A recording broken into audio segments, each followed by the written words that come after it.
बिस्मिल्लाहिर्रहमानिर्रहीम। मेरे नहायत ही प्यारे मोहतरम नाज़रीन व सामीन, हर ज़ुबान के लिए एक ग्रामर होती है, इसी तरह कुरान मजीद फ़ुरक़ान हमीद पढ़ने के लिए भी कवानीन हैं कि कुरान पाक को किस तरह पढ़ना है, कैसे रुकना है, कैसे इसको लंबा करना है। कुरान पाक के अल्फाज को जो कुरान पाक को तलफ़्फ़ुज़ के साथ नहीं पढ़ते उनके लिए बहुत बड़ी वईद है। फरमाया रुब्ब क़ारी लिल कुरानी वल कुरान यलानु, बहुत से ऐसे हैं कुरान पढ़ने वाले, जब कुरान पढ़ते हैं तो कुरान उल्टा उन पे लानत करता है। अल्लाह अकबर। तो इसलिए हर मुसलमान की ज़िम्मेदारी है, हर मुसलमान के ऊपर फ़र्ज़ है कि वो कुरान पाक तलफ़्फ़ुज़ के साथ पढ़े। वो किसी भी उम्र के हिस्से में पहुँच चुका है, 40 साल, 50, 60 साल, तो अपने जहाँ पे हुफ़ाज़ किराम हैं, इमाम साहब हैं, उनको कुरान पाक ज़रूर सुनाए और तलफ़्फ़ुज़ के साथ। उसकी एक झलक मैं आपको दिखाना चाहता हूँ। ये हमारे छोटे छोटे बच्चे हैं, तो बंदा किसी से भी सीख लेता है, छोटे से भी और बड़े से। तो आप सुनेंगे कि ये तलफ़्फ़ुज़ क्या होता है और जो कुरान पाक पढ़ने के कवानीन हैं वो क्या हैं। बिस्मिल्लाहिर्रहमानिर्रहीम। अस्सलाम वालेकुम बेटा। अच्छा, आपने सवालात याद किए हैं? हाँ जी। अच्छा, कारी साहब ने याद कराया आपको? हाँ जी। जी माशाल्लाह। आप ये बताएंगे हुरूफ़ तहज्जी कितने होते हैं? हुरूफ़ तहज्जी 29 होते हैं। 29 हैं। ये अलिफ से लेकर या तक ये तमाम हुरूफ़ 29 तहज्जी हैं। अच्छा, तहज्जी हैं। अच्छा, आप ये भी हमारे नाज़रीन को बता दें कि ये जो 29 हुरूफ़ हैं अलिफ से लेकर या तक, तो इनमें कितने हुरूफ़ ऐसे हैं कि जो हर हालत में मोटे पड़े जाते हैं? इस हुरूफ़ मुस्तालिया हर हालत में मोटे पड़ जाते हैं और ये 7 हैं। ये नाज़रीन आपने सुना कि ये छोटा सा बच्चा बता रहा है अल्हम्दुलिल्लाह कि 29 हुरूफ़ में से 7 ऐसे हुरूफ़ हैं जो हर हालत में मोटे पड़े जाएंगे, वो बारीक नहीं पड़े जाएंगे। शाबाश, बहुत अच्छा बेटा, बैठ जाएं आप। जी बेटा, आपने भी याद किए हैं? हाँ। माशाल्लाह, अल्लाह ताला आपको भी कामयाब फरमाए। अच्छा, ये बताएं कि ये जो हुरूफ़ सफ़ीरिये हैं वो कितने हैं? हुरूफ़ सफ़ीरिया सीटी वाले हरफ हैं, ये 3 हैं। ये 3 हैं। कौन कौन से हैं? ज़ा, सीन, स्वाद। Very good. नाज़रीन, ये सुना आपने कि हुरूफ़ सफ़ीरिया जो हैं 29 में से ये 3 हैं। हुरूफ़ सफ़ीरिया का मतलब ये होता है कि ये सीटी वाले हुरूफ़ हैं, जब भी ये दाँव होंगे तो ये सीटी बजेगी। ज़ा, सीन और स्वाद, ये तलफ़्फ़ुज़। वेरी गुड, बहुत अच्छा। अस्सलाम वालेकुम बेटा, आपने भी याद किया सारे? जी। अच्छा, ये बताएं हमारे नाज़रीन को आप कि हुरूफ़ मद्दा कितने होते हैं? हुरूफ़ मद्दा 3 होते हैं। 3 होते हैं। कौन कौन से? अलिफ, वाव, या। नाज़रीन, ये देखें, ये छोटे छोटे बच्चे हैं, बता रहे हैं आपको कि हुरूफ़ मद्दा कितने होते हैं, अलिफ, वाव और या। अब ज़्यादातर कुरान पाक में यही इस्तेमाल होते हैं। अब अज़ान पढ़ते हैं तो उसके अंदर भी हुरूफ़ मद्दा हैं, तो कलमा शरीफ है तो उसके अंदर भी हुरूफ़ मद्दा आते हैं।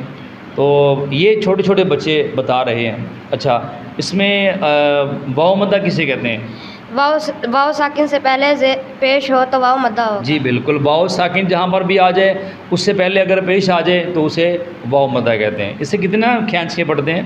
इसे एक अलिफ के बराबर, एक अलिफ के बराबर, 2 हरकत के बराबर खींच के। शाबाश, सारे कह दो यार सुभान अल्लाह। अब जो बच्चा सही सुना देना तो आपने सुभान अल्लाह कहनी है। जी बेटा, आपने भी याद किया है, माशाल्लाह। अच्छा, ये बताएं हमें कि नून साकिन और नून तनवीन कितने कहते हैं? नून साकिन और तनवीन के 4 कहते हैं। वेरी गुड, बहुत अच्छे। अब ये छोटा सा बच्चा है, ये आपको बता रहा है कि नून साकिन और नून तनवीन के कितने कहते हैं। जब आप कुरान पाक पढ़ना शुरू करेंगे तो फिर आप पूछेंगे कि नून साकिन किसे कहते हैं और नून तनवीन किसे कहते हैं। तो ये चीज़ें हैं कुरान पाक की असल में ये पढ़ने की। शाबाश, बहुत अच्छे। अच्छा बेटा, आप ये बताएं कि मीम साकिन के कितने कहते हैं? मीम साकिन के 3 कायदे हैं। मीम साकिन के 3 कायदे। वेरी गुड, बहुत अच्छे। कौन कौन से? सहारे शफ़ी, इदगाम शफ़ी, इख्फ़ा शफ़ी। इख्फ़ा शफ़ी, बहुत अच्छे, बहुत अच्छे, माशाल्लाह। बड़ी अच्छी तैयारी, सुभान अल्लाह, बहुत अच्छी तैयारी, माशाल्लाह। जी बेटा, आपको भी सवालात याद हैं सारे? बड़ी मेहनत की है कारी साहब ने, है ना? हाँ जी। अच्छा, माशाल्लाह। तो अच्छा ये बताएं आपके रुफलीन कितने हैं? फिलिन 2 हैं। रुफलीन कितने? 2। 2, वेरी गुड। वाव और या। वाव और या। वावलीन किसे कहते हैं? वाव सेकंड से पहले ज़बर हो तो वावलीन होगा, या सेकंड से पहले ज़बर हो तो यालीन होगा। यालीन। नाज़रीन आपने सुना ये कितनी प्यारी और अच्छी तैयारी की करवाई है अल्लामा राग़िब हुसैन साहब ने। अल्लाह ताला असातिज़ा को भी और बच्चों को सलामत रखे और इस्तिकामत अता फ़रमाए। अब ये तो मतलब था कुरान पाक के कवानीन के हवाला से। अब थोड़े से फ़िकी मसाइल हैं वो बच्चों से पूछ लेते हैं कि छोटे छोटे जो मसाइल हैं जो हमारे बड़ों को भी नहीं आते, तो ये सब को कोशिश करनी चाहिए। मैं आप बेटा ये बताएं कि जो नमाज जनाजा के फ़र्ज़ हैं वो कितने हैं? 2। शाबाश। कौन कौन से? क़याम करना, तकबीर। हाँ, क़याम करना और तकबीरें कहना। ये छोटा सा बच्चा है माशाल्लाह, ये बता रहा है हमें कि नमाज जनाजा के अंदर 2 रुकन हैं, 2 फ़र्ज़ हैं। तो अगर उनमें से एक भी अदा ना हुआ तो नमाज जनाजा अदा नहीं होगी। एक तो खड़े होकर अदा करना और दूसरा तकबीरें कहना। शाबाश, बहुत अच्छे। सुनते कितनी हैं? सुनते 3 हैं नमाज जनाजा की। हाँ जी। कौन कौन सी? अल्लाह ताला की हमदो सना। अल्लाह ताला की हमदो सना करना, हाँ। रसूल सल्लल्लाहु अलैहि वसल्लम पर दरूद भेजना जी। और मैयत के मैयत के लिए। बहुत अच्छे, बहुत अच्छे, बहुत अच्छी तैयारी है। सुभान अल्लाह बेटा सारे। जी बेटा आपकी भी तैयारी है जी। अच्छा ये बताएं कि ये जो हम गुस्ल करते हैं, नहाते हैं, तो इसके कितने फ़र्ज़ हैं गुस्ल के? 3। वेरी गुड जी, सुभान अल्लाह। कौन कौन से हैं? कुरली करना जी। नाक की नरम हड्डी तक पानी पहुँचाना। जी नरम, थोड़ा सा ऊँची बोलें ताकि हमारे नाज़रीन सुन लें। नाक की नरम हड्डी तक पानी पहुँचाना। जी जी। पूरे जिस्म पर पानी बहाना। कैसे? कि एक बाल के बराबर भी जगह, एक बाल के बराबर जगह खुश्क ना रहे। सुभान अल्लाह। जी माशाल्लाह जी, बहुत अच्छी तैयारी है जी। बेटा कैसे हैं आप? ठीक हैं माशाल्लाह जी। अच्छा आप ये बता दें हमें, ये जो हम वज़ू करते हैं तो ये वज़ू के कितने फ़राइज़ हैं? वज़ू के 4 फ़राइज़ हैं। जी बेटा माशाल्लाह जी, सुभान अल्लाह। कौन कौन से हैं? पहला चेहरा धोना। जी जी। दूसरा कोहनियों समेत हाथ धोना। चौथाई सर का मसा करना। टखनों समेत पाँव धोना। सुभान अल्लाह कह दिया। तो नाज़रीन ये आपने ये बच्चों की तैयारी देखी और छोटे छोटे बच्चों से मसाइल भी सुने और कुरान पाक के जो कवानीन हैं वो भी सुने हैं।